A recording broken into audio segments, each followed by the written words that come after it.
Olá, gente, eu sou Miguel, trabalho aqui na Day Trade Academy com o Marcelo e aqui não estamos mais na casa do Miguel.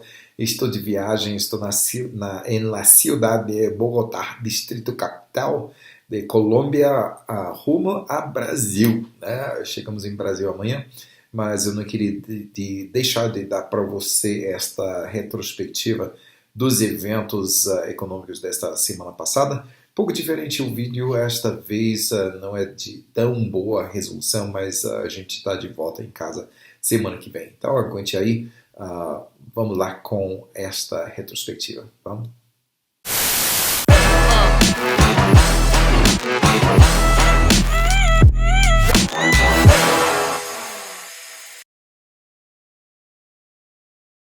Então, o mercado de ações dos Estados Unidos, caracterizado por medo esta semana, ações ganharam na segunda, o S&P 500 batendo a sua 49ª fechada em alta histórica neste ano só. Porém, no resto da semana, medos de economia fraca e ressurgimento do Covid tamparam possibilidades de avanço. Foi queda, parada, queda até sexta-feira, quando investidores reconheceram pechinchas e nadaram contra a correnteza prevalente de medo. Na sexta-feira, ações ganharam um pouco, porém não o suficiente para recuperar as perdas do início da semana. Ações dos Estados Unidos perderam na semana, o Dow perdeu por 1,1%, o S&P 500 por 0,6%, e o Nasdaq por 0,7%. Todos perdendo esta semana, todos os três índices principais permanecem por volta de 15% positivo em 2001. A semana no resto do mundo refletiu os motivos e movimentos no mercado estadunidense. Os mercados europeus também perderam na semana. Paris teve a semana pior do continente, caindo 4,1%. Suíça saiu o menos lesionado, perdendo só 0,4%. Das Américas, por maior parte, mais baixos. A Bovespa outra vez teve a pior semana da região, caindo 2,7%. Bora Brasil, tem que melhorar essa situação. Enquanto Colômbia se destacou sendo o único país com ganho, e não foi pouca coisa não, subiu 4,6%. Que chévere. A Ásia com o perdedor e maior ganhador mundial esta semana. Hong Kong perdendo 6,2%. As Filipinas ganhando 5%. Porém, a maior parte das economias asiáticas perderam esta semana. A Filipinas foi exceção. Bitcoin continuou sua volatilidade esta semana, ganhando 10,7% na semana, desde 43.750 dólares por onça, por moedinha digital, e chegou a 47.752 dólares e 20 centavos. Apesar da queda enorme, faz alguns meses, Bitcoin tem ganho mais de 70% em 2021, porém ainda permanece 26% abaixo da sua alta alcançada em maio. Petróleo encerrou esta semana tendo caído por 7 dias em seguida, a maior sequência de dias negativos desde 2019. Fatores principais incluem medos de ressurgimento do vírus, assim impedindo viagens, e uma surpresa de mais oferta, mais armazenamento que foi previsto, e essa tem a tendência de abaixar o preço, né? Essa lei de oferta e demanda. Petróleo muito mais baixo esta semana. WTI dos Estados Unidos caiu 9,8% para 62 dólares e 32 centavos cada barril de petróleo. E Brent Internacional caiu 8,3% para 65 dólares e 18 centavos cada barril.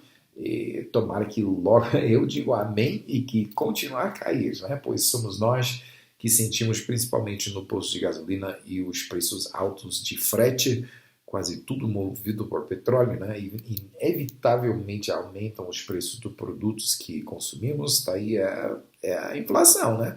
Na minha outra vida eu trabalho no ramo de transporte de frete, então fico super ligado ao preço de óleo diesel, né? Que baixe logo, negócio muito caro. Não vemos muito rapidamente a queda nos preços nos postos, correspondente à queda nos preços dos futuros de petróleo bruto. Queremos ver isso logo. É interessante que toda essa subida insistente no mercado de ações é visto como insustentável e que na queda, na correção que certamente virá, né, de acordo com a maioria dos analistas, né, metais preciosos serão o porto mais seguro de todos. Porém, ouvimos uma mensagem em oposição a esta teoria popular do banco suíça UBS esta semana, que diz que ao passo que a economia mundial se recupere e o dólar se fortaleça rumo ao ano 2022, que a previsão de ouro é de cair a vizinhança de 1.600 dólares por onça e prata baixar para 22 dólares. Por outro lado, o Goldman Sachs seria fácil demais se todo mundo estivesse da mesma opinião, né? Por outro lado, o Goldman Sachs prevê preços de ouro por volta de 2.000 dólares antes da virada de 2021 para 2022 e que prata vai apreciar até 30 dólares no mesmo período, né? Quem será o certo, né? Quem será reconhecido como profeta? É a previsão do futuro, ou seja, são as previsões, né? Faça a sua própria pesquisa e escolha o que acha mais provável. Para esta semana, metais encerraram com resultados mistos. Ouro só conseguiu ganhar uma metade de 1/10%, $1, desde 1.780 dólares para 1.781. Prata perdeu 1,1% para 23 dólares e 12 centavos. Os efeitos das restrições de movimento devido ao Covid, né? O dólar nova-zelandês caiu mais de 1% na terça-feira, quando o primeiro-ministro proclamou que nacionalmente todo residente e cidadão obrigatoriamente precisa permanecer em casa. Isto devido ao descobrimento de um caso de Covid no capital Auckland. Então, país inteiro trancado em casa. Que absurdez, né? Por outro lado, o dólar americano se fortaleceu a uma alta de 9 anos na quinta-feira, em comparação com o euro e os dólares de Austrália e Nova Zelândia.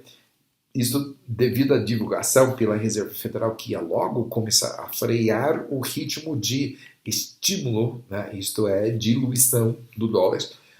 Não teve efeito imediato nos rendimentos de títulos que continuam a cair devido à alta demanda.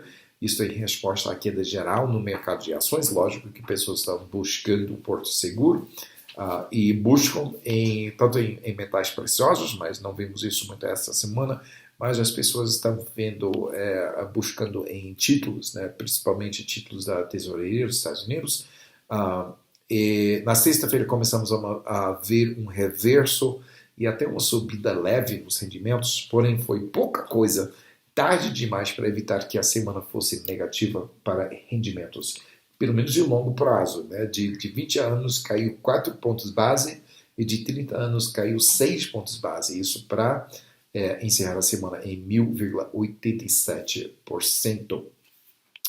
Departamento de Comércio dos Estados Unidos divulgou que, em meio de inflação, medos da variante Delta e diminuição de ofertas governamentais de estímulo, consumidores americanos compraram 1,1% a menos que um mês atrás. É uma queda quase 4 vezes maior que esperado. Só esperaram tipo 0,3% de queda. E foi 1,1%. Se lembra dos acidentes em carros Tesla culpados ao sistema de autopiloto? Chegou a hora, esta semana, que o governo oficialmente iniciou uma investigação. Então, qual efeito será que isso vai ter no preço das ações? Obviamente, as ações da Tesla caíram, e caíram 4,3% na notícia segunda-feira e caíram mais 3% na terça-feira. Então, pechincha, oportunidade de compra, ou será que vai continuar a queda devido a essa investigação? Tem que fazer a sua própria pesquisa, né? Só estou dando essa dica aqui, há um movimento por aí, há oportunidade. Moderna, que desenvolveu uma das 3 principais vacinas contra a Covid, claro, né, perdeu 4,1% na segunda-feira e outros 2,5% na terça, então quer dizer mais de 6% de queda, né? Isto quando analistas apresentaram sua opinião que a ação é supervalorizada. Isto mesmo considerando vendas futuras, né, quase já garantidas pelo governo, né? Moderna tem ganho de 258% em 2021 e 458% nos últimos 12 meses. Enorme ganho, né?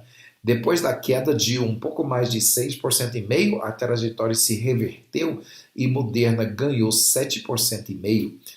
Gente, nada de pânico, né? Tem que considerar que talvez notícia ruim em empresas fortes seja oportunidade de compra, né? Faça a sua própria pesquisa, é contigo, né? A guerra continua entre Netflix e Disney para entretenimento streaming, né?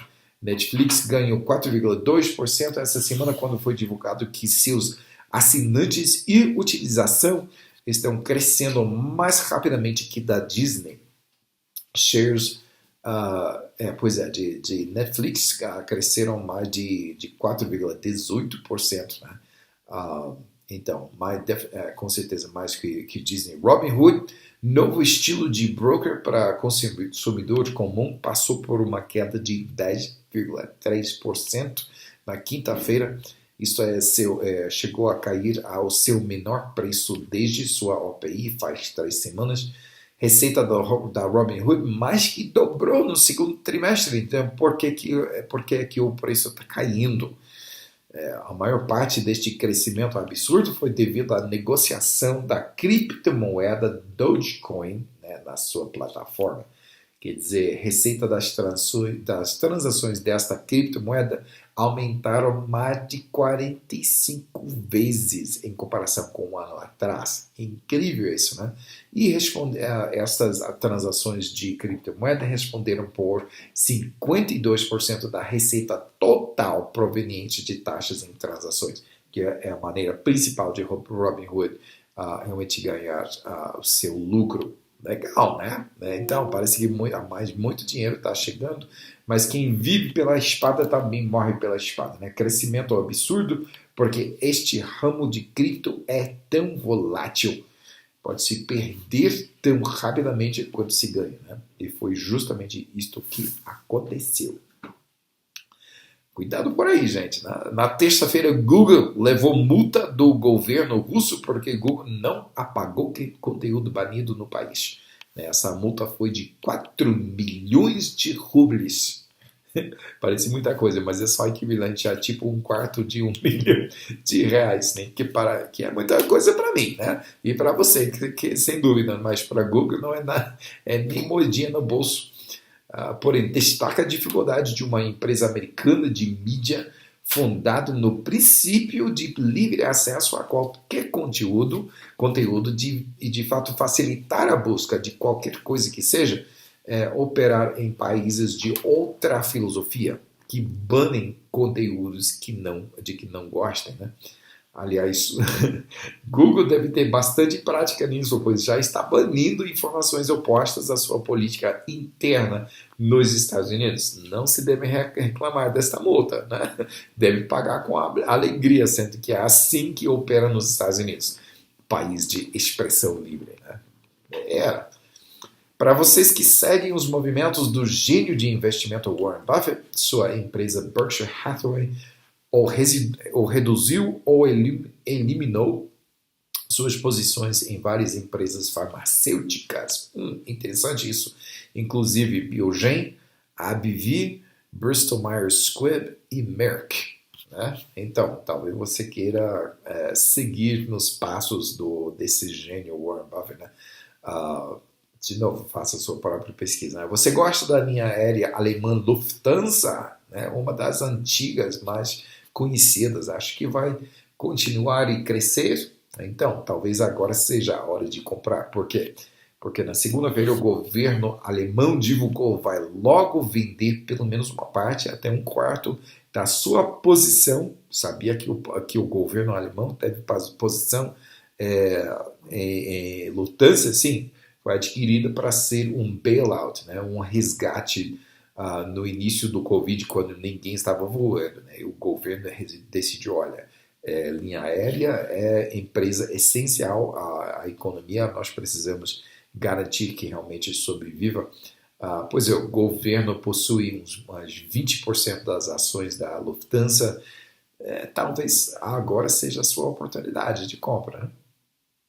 A China continua a agir de maneira normal para governos comunistas, isto é, controle econômico centralizado, caras em escritório no capital decidindo como deve ser o preço de qualquer item e quem pode negociar e comprar e vender com quem. Eles se acham melhores ou preferem manter controle ao invés de permitir que as forças naturais de oferta e demanda definam os preços de produtos e serviços. Controle central sempre escolheu essas coisas e esta semana o controle foi evidente outra vez, enviando preços de ações chinesas negociadas em liberdade parcial na Hong Kong, caindo drasticamente. Tencent caiu mais de 4% esta semana, enquanto Alibaba caiu 4,8%, JD.com perdeu 5,2%, e o índice Hang Seng Tecnologia caiu 3%. A indústria automotiva ainda está sofrendo interrupções em cadeias de suprimento, especialmente uma falta de chips semicondutores. Volkswagen divulgou na quinta-feira que vai cortar produção. Toyota cortará por 40%. Produção mundial será diminuída por volta de 7 milhões de veículos. Não se espera estabilização do suprimento de chips até daqui a um ano. Caramba, né? Quer dizer o quê? Qual será o efeito? Menos oferta, demanda constante, preços mais altos. Isso contribui à inflação que já está em andamento. Mais de 2.000 pessoas confirmadas mortas no terremoto haitiano, com 10 mil feridas. Só Deus sabe quantas estão desabrigadas. Eu vou, né, de carona no avião, eu vou não, né? Mas eu recebo esse texto, né, em inglês, tá? E eu traduzo em português para entregar para vocês. E eu estava traduzindo justamente essas palavras quando nós voamos por cima da ilha de Haiti, a poucos quilômetros do epicentro, mas muito triste por aí a situação em Haiti, tanto quanto a situação em Afeganistão, né, que continua a ser horrível. Talibã rapidamente tomou conta do país, como falamos semana passada. Logo depois de retirar as tropas repentinamente, agora o presidente Joe Biden reconheceu, pelo menos em parte, seu erro e enviou milhares de tropas de volta. Agora são tipo 7 mil tropas que ele está enviando de volta, porém o dano já é irreversível.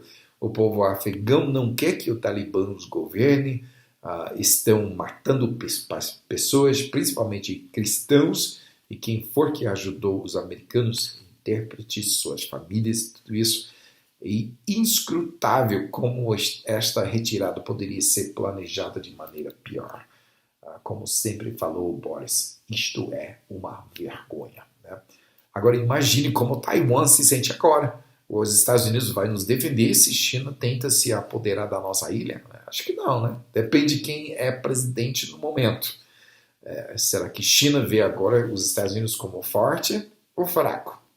A Europa e outros poderes do mundo estão vendo as ações dos Estados Unidos com maus olhos e procurando saber como limpar a bagunça deixada para trás.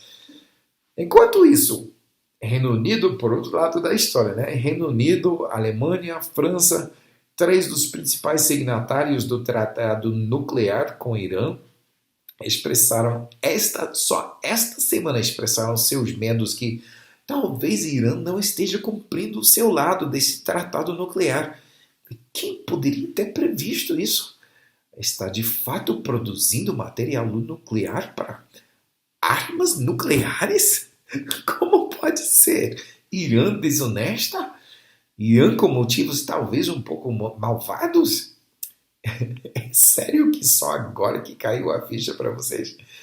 Ainda bem que o presidente Trump retirou os Estados Unidos daquele tratado, mas, claro, os motivos do Irã há muito tempo já estão claros, né? E chuva para terminar agora, e chuva num lugar onde não tem nunca chovido. Na geleira mais alta da Groenlândia, mais de 3.200 metros acima do nível do mar, onde a temperatura raramente sobe acima de 0 graus, choveu, pois a temperatura excedeu 0 graus por 9 horas. É só a quarta vez na história de medição que ocorreu uma quentura desta, mas é a terceira vez desde 2012, quer dizer que está acelerando isso. Por outro lado, por que é que Groenlândia é chamada Terra Verde? Que isso que significa Groenlândia, né? Terra Verde, quando é tudo gelo. Já sabemos que quando foi descoberto e nomeado pelos Vikings, a terra era verde mesmo, né? E pessoas tiveram fazendas por aí, criando gado, criando as plantações e tal. Pois a temperatura do planeta passa por ciclos, isso já é evidente na história do mundo. Já era mais quente, parece que está voltando a ser. Nada catastrófica, gente, parem de se preocupar. Talvez seja hora de comprar terra gelada e barata na Groenlândia para fazer uma bela fazenda, né? Compra sempre, faça sua própria pesquisa. Até semana que vem. Tchau.